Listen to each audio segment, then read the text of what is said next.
Welcome to this edition of Tuesday Talks with Twyla. We are continuing our work on figuring out what we're thinking, doing the thought work, doing the thought audit, deciding what we want to think, and making changes to our thoughts and also to our experience. And I mentioned in the last couple of videos that there were a couple of things that I was going to spend just the whole time talking about. And one of those is, even though we talk about doing the thought audit and finding our thoughts and then deciding about them and being intentional about our thoughts, sometimes that can be misconstrued to mean that we should just swap out our thoughts and move on.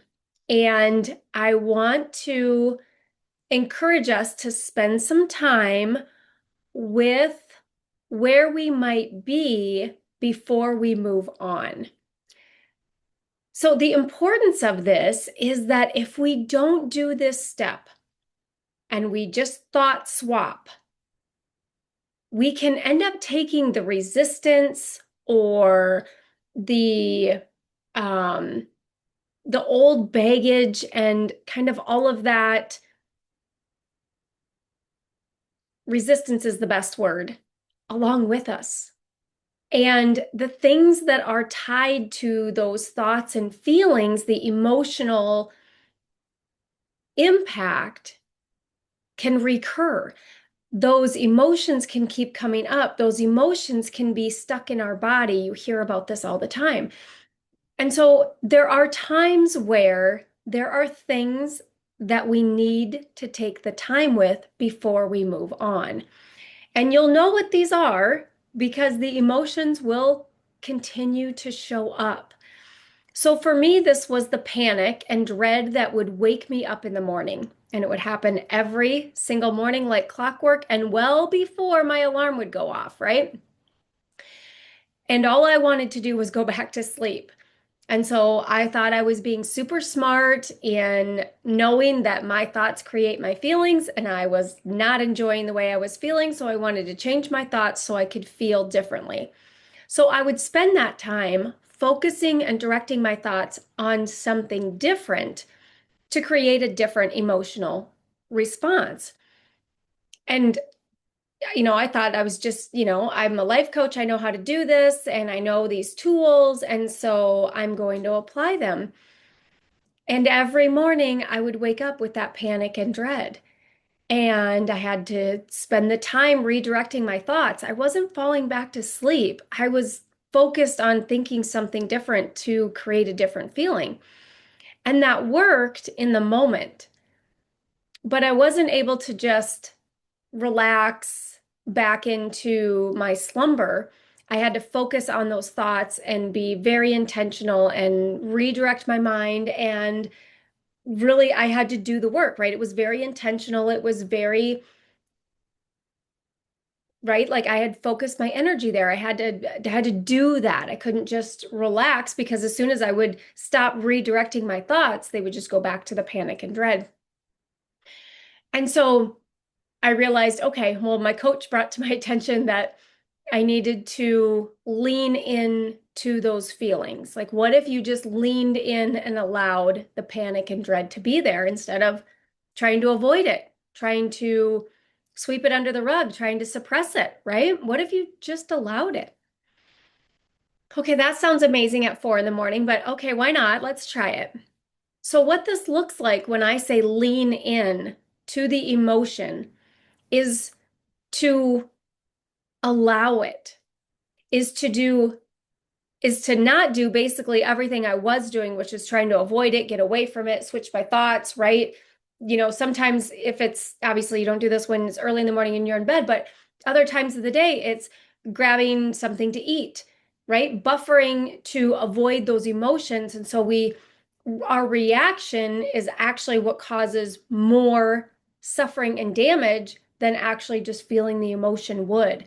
And so we turn to food or alcohol or over distract ourselves with social media, right? Anything that we do over and above what we would normally do. We drink more, we eat more, we social media more, right? All of those things that we use to distract ourselves away from the emotion that our bodies are calling for us to pay attention to, right?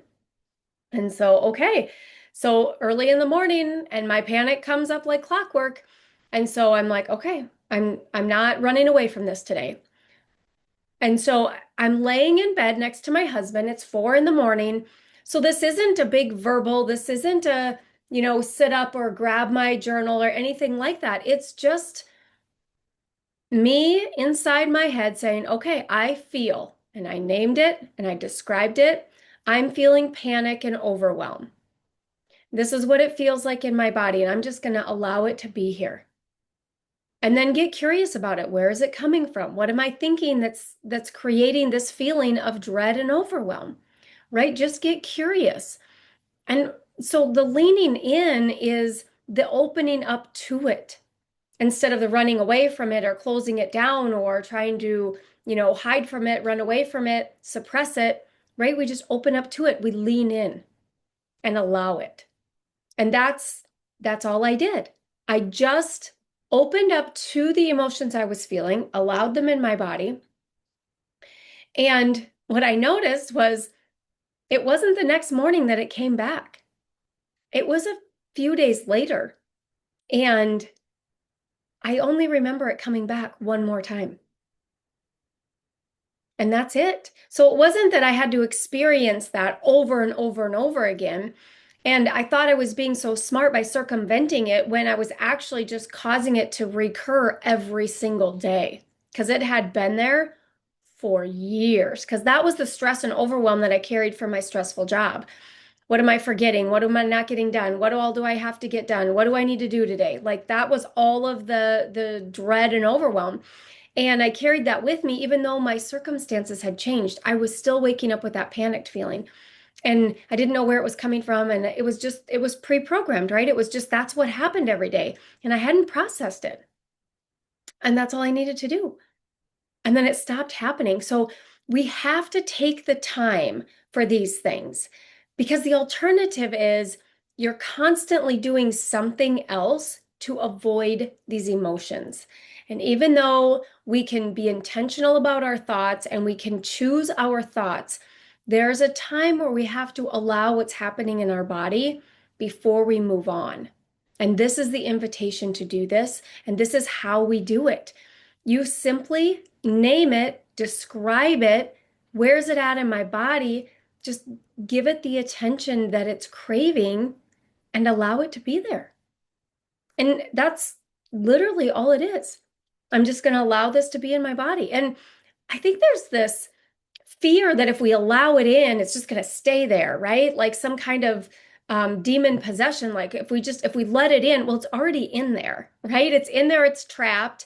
And sometimes it, creates physical manifestations, pain in the shoulders or hips or whatever. You've heard about emotions getting stuck in the body.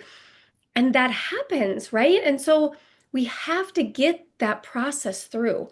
And that's the process to do it. It's just to allow it to be there. And it's not going to, right? It's not going to move in and stay. And you're not going to feel like that all day, every day, right? You're just going to allow it for however long you're comfortable or for however long it takes, right? The mornings that I did that and I just allowed it, I fell back to sleep. It didn't take very long. I just allowed it and let it be there. I got curious about it, asked myself some questions, described what was going on, and I fell back to sleep. I don't know how long I was laying there. Certainly not as long as I was laying there when I was having to focus my thoughts on something else. So I want to think this so I can feel that. And I want to think this. And I had to be very active with my mind to focus on that. That wasn't the experience when I just allowed the emotion, even though it was uncomfortable, even though I didn't want to feel it, even though I had been avoiding it for days, for years, right? I had been avoiding it, but it wasn't that bad. In the end, I had created so much more suffering by avoiding it than had I just allowed it from the very beginning. And so we want to be intentional with our thoughts because we get to create the reality, the experience in our life that we want to. But we also have to do our emotional regulation and we have to do our self-care where we take care of things that are creating emotions in our body, in our experience that need our attention, right? And this is how we do that. So before we you can do this in whatever order. It doesn't necessarily be before you decide on new thoughts or decide that you want to change your thoughts, pick your new thoughts. You can do this at whatever stage that you want to, right? I just wanted to make sure I wanted to present the thought work, the thought audit, and then the decision part first so that you know you have the option because that is the possibility that's available to all of us. That's the opportunity that awaits us. And this suffering doesn't have to be here. And so that's what's available. And I wanted to make sure we know that. It's kind of like that's the reward for doing all of this work.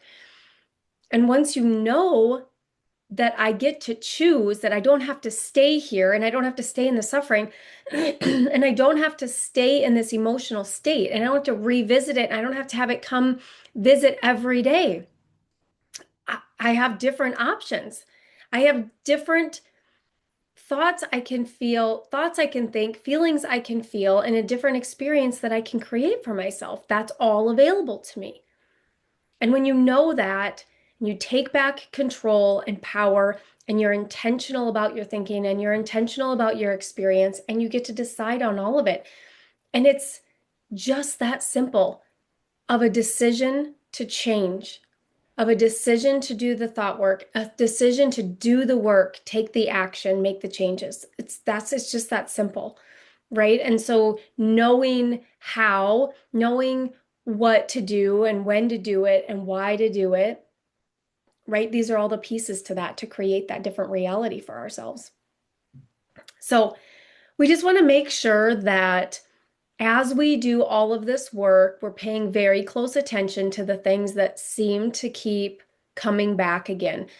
And one of the things with doing thought work is that our brain still has the caveman survival brain, and it's designed to be efficient. So it wants to think the negative pre-programmed thinking. So it's going to want to revert. And so you have to know that as well as there might be emotions that are stuck in something that's not processed that we need to make sure that we give attention to. And also our brain is going to want to go back to the pre-programmed thinking. And so that nothing's gone wrong. That's just how our brain works, likes to be efficient. And once you start reprogramming and as soon as you become aware of what you're thinking, you've changed, right? Because you shifted into the watcher. So for sure in that moment, you've changed. And then you get to decide and be intentional about the way that you think. And every time you do that, you're reprogramming so that your default thoughts are these new positive thoughts. And that's what's available to you. So when it reverts to the known, to the default thinking, to kind of that unconscious thinking, it's a more positive story. It's a more uplifting, a more desirable story instead of maybe the negative one we're telling ourselves right now.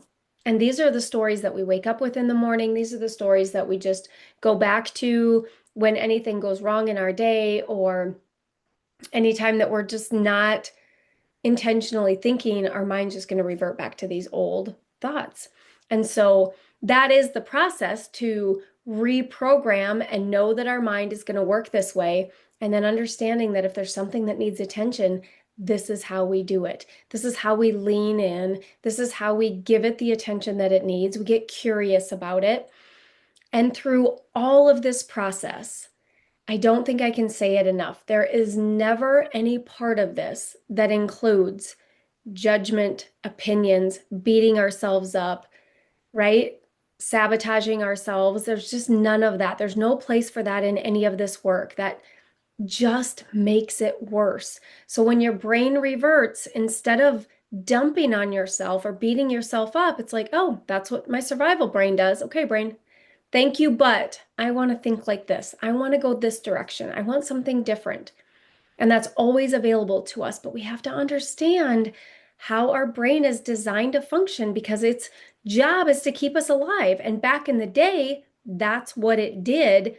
But today that doesn't apply. So thinking the negative thoughts and thinking the worst case scenario isn't going to keep us alive today. It just keeps us miserable. It keeps us in suffering. And so being intentional and deciding what we want instead is how we migrate from that unconscious thinking, from that survival brain into more intentional thoughts. And it's ongoing work, right? Because our brain is defaulted to the negative because that's the survival mechanism. There might be danger there. There's an uncomfortable feeling. There might be danger there, right? We want to keep you safe. So we want to, err on the side of caution, and that's what we're going to think. That's what we're going to go back to. And so that is how it's designed. That design doesn't change, right? And so even if you feel like, oh, I've really got this licked and I'm, being intentional about my thoughts, and as soon as you relax or let your foot off the gas, your brain might just go right back into some negative thinking that you're like, well, where did that come from? It can feel like it comes out of left field. It can feel like, oh, that's been hiding there this whole time.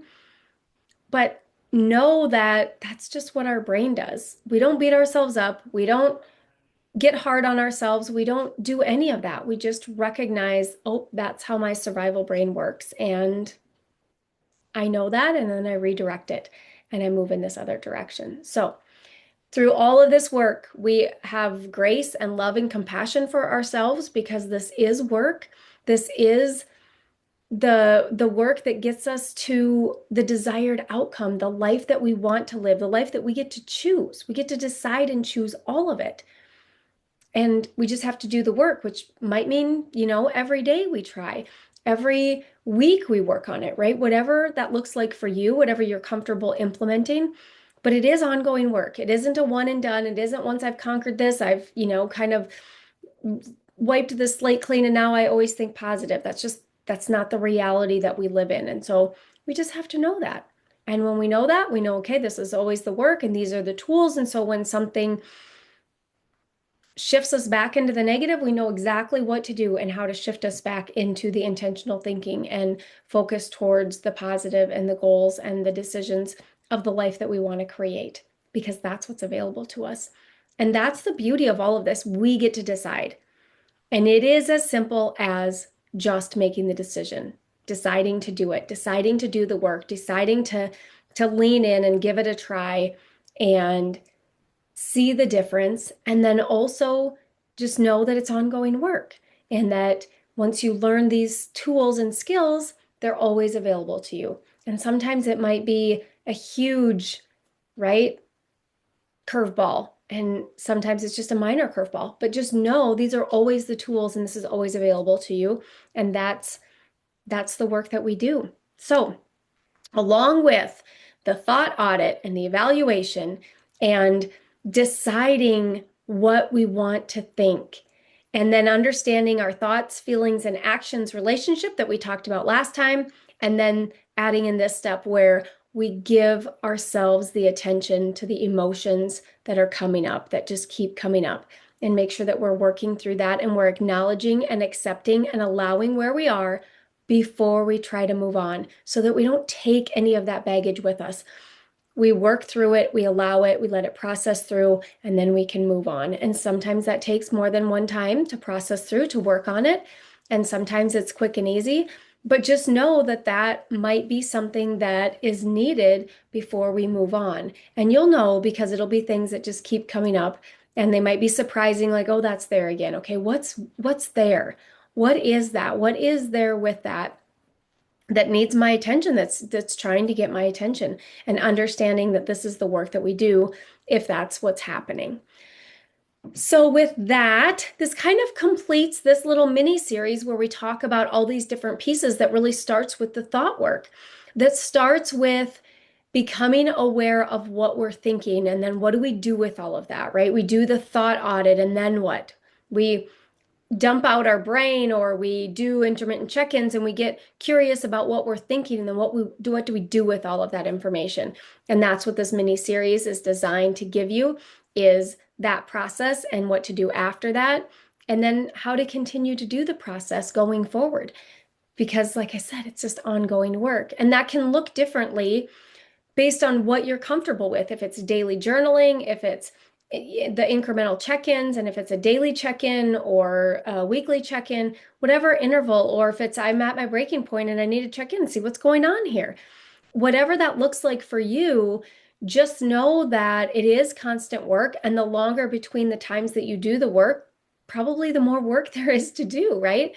And so just knowing all of that process, what to do, when to do it, where to do it, how to do it, all of that is part of this. And there is no prescribed process, methodology, time increment. It's completely up to you and what you're comfortable with.